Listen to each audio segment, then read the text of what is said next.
Well, it's episode 50 of Thinking Caps, and the race to grab consumer data heats up. There are 3 articles that were in AdAge in the last few days, and if you have not seen them, I'm going to summarize them very quickly in 10 minutes or less. Let's dig in. We all know the death of the cookie is coming. You've heard it a million times, and not only just from us, but the landscape is now shifting and growing because everyone's realizing they need data. What they used to do is just rely on publishers to match their ads, and it magically happened. Google and all kinds of other publishing companies would track people and their behavior, package it up, make it really easy to traffic ads. It's all gone away. So let's dig in a little bit and see what these 3 AdAge articles are talking about in the last few days.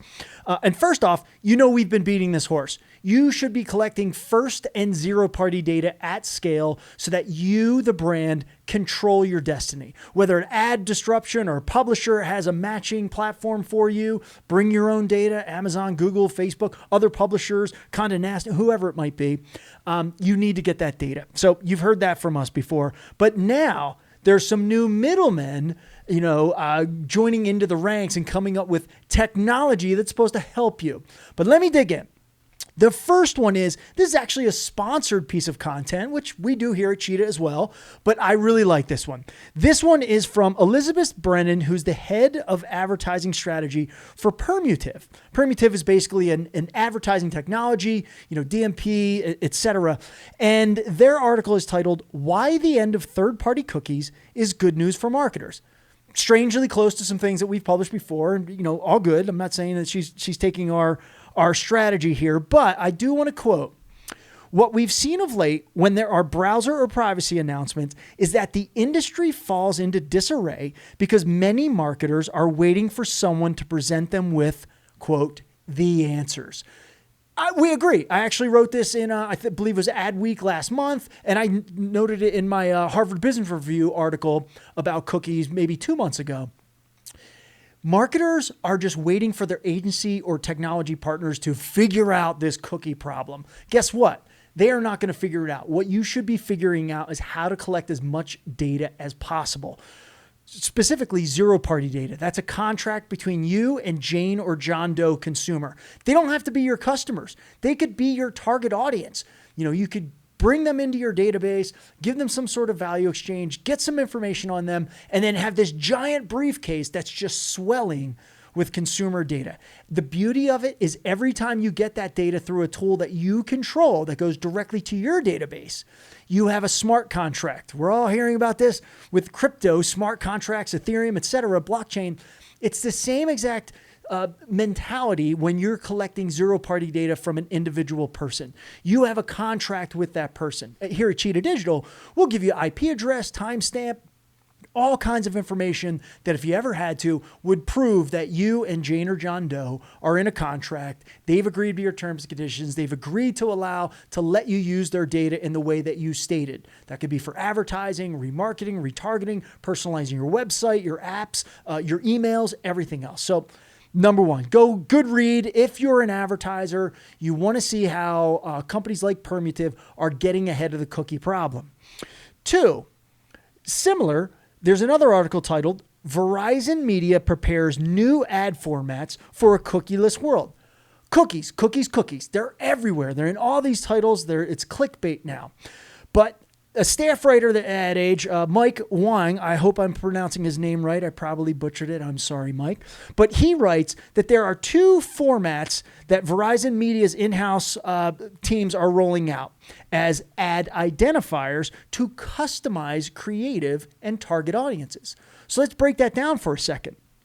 They have 2 different ID types. So if you have your own first-party data and you're bringing that to a Verizon property, you can make the match. As I said, if you go and get Jane and John Doe into your database, you can go to Verizon and say, "Hey, I know Jane Doe loves the mountains, runs in the morning, has 2 kids, and she told me all these other great things. Her budget is X for running, shoes, or whatever it might be." You can bring that to Verizon and match the right ad to the right person. And by the way, Google also has said if you have the rights to first and zero-party data, you will still be able to bring that to Google to make that match. So it's a great investment to go get that data. But What Verizon Media has is Connect ID, which is a one-to-one ad targeting solution that uses sign-ins from Verizon Media properties as identifiers. So if you have Jane Doe's email or mobile number and Verizon Media property has the same and they're signed in, you can now make the perfect match, the perfect creative, the perfect ad to that perfect person.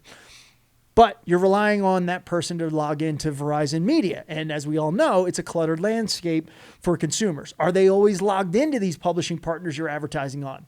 Not sure. Again, own your own data, have your own email, SMS, in-app channels to back up your advertising efforts. The other one is Next Gen Solutions, and I think this is interesting. Next Gen Solutions, that uses a broad context like weather, location data, all kinds of other things to provide targeted advertising. Now, they may not know much about Jane or John Doe, but they know where they are from IP address or something else. So they're going to use weather or something relative that has context to that person based on what they know about them in the moment. And what are they going to do? They're going to try and personalize an ad based on that context. Well, if you're trying to personalize, why don't you go get the information on John and Jane Doe? Don't assume they have $500 for your product. Go ask them. Again, we have a lot of information on how you get that zero-party psychographic data, but it's good to see that Verizon Media and these other properties are trying to make the connection. If you have your own first-party data, make that match, right? The cookie's gone away, but you can make those first-party and zero-party identifiers happen. Thirdly, which I think is probably the more interesting article for me in AdAge the other day, is also by Mike Wyong. I'm probably butchering his name, and I apologize. It is titled, Inside the Data Companies Rewarding Shoppers for Personal Data. Keyword there is rewarding. We've been talking about value exchange here at Cheetah Digital for years, even before Cheetah Digital had the Cheetah Experiences platform. You have to give to get. Give somebody something of value in return for their data. So what's happening here is Mike writes, and you saw about 2 weeks ago, I was quoted in AdAge in the DataLucent article. DataLucent is essentially allowing consumers to download their full browser history profile from Google, Facebook, Instagram, etc., and then load up these giant, potentially gigabyte-sized files and then share that with brands you like. Sorry, great idea, but my sentiment and my quote still stands. It's a horrible experience for consumers. I applaud you for the notion. Horrible, you get an F- in execution. But there are new ones. In fact, there's one that's popped up that's called YouGov Safe. And YouGov Safe allows a consumer to add a Chrome browser extension to allow YouGov Safe to track their behavior, where they go, etc., and then get rewarded in some way, shape, or form to share that information with brands. Again, the consumer has to download this extension, put it in Chrome, and then I believe they have to upload their history. Painful. Consumers are never going to do it. There's also something quoted in there that Accenture, the agency, started, which is called Data Pro Quo. It's an actual physical vending machine that they can put in places where you can give some information as a consumer to the vending machine and get some reward. Good luck scaling that. You're never going to hit the numbers that a major advertiser who's going to use that data to match, it's never going to scale. So YouGov Safe only has about 16,000 users right now. It's not going to scale. But there's an interesting quote inside of that article. And this is from Jonathan Halverson, the VP of Consumer Experience at Mondeléz.